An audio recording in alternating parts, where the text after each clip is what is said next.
Hey, I'm going to get going here today, and I got to tell you, sometimes with different market commentary, it's challenging to make it exciting.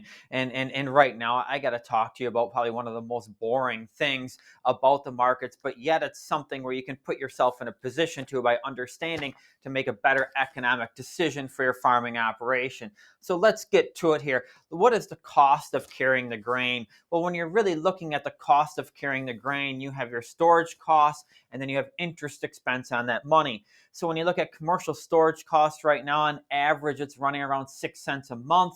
I don't want to argue with you on what you want to put on for your home storage. Put whatever figure you want there. Then, as we look towards interest, I mean, just a couple of years ago, interest expense hardly made your line item, but now with interest rates above 7.5, 8, 9%, it's a huge expense. So if we're just using 8% interest costs, if corn is at 4.60 a bushel, your interest expense on holding corn alone is around 3 cents a month.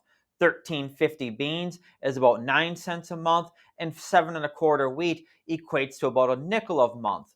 Now, as we look at calculating the full carry when you're looking at a futures market, you want to take commercial storage costs plus interest. Okay, you can also add insurance in there as well too, but that's relatively minor. We're looking at a full carry calculation for corn about 9 cents a month. For soybeans would be about 15, and wheat would then be about 11. Now let's look at where this market is at. You got Dees corn futures, and this is before we walked in here, sitting around 477. March was at 491. But if you're looking at full carry from Dees to March, we should actually have March futures at 504. This is telling us that the market is not paying you to store the grain.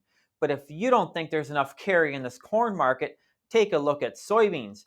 On November soybeans, we're sitting at 1342. To hold those same soybeans 2 months, your full carry should be 1372, not where the market's at 1352. If you want to hold these beans all the way out to July and you're paying commercial storage, you could have over $1 a bushel in this.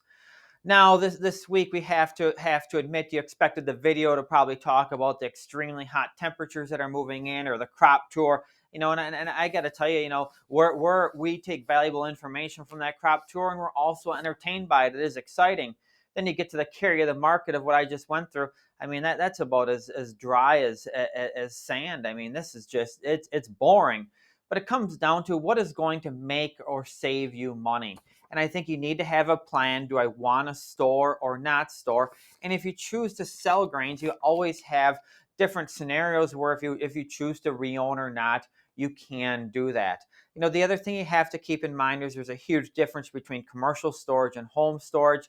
Sitting here today, it is very difficult for us to justifying paying commercial storage. That's why we've been pretty aggressive in pricing out soybeans, as producers typically want to move beans at harvest. If they store anything at home, they tend to store more corn. Any questions or concerns? Let us know. Have a great day.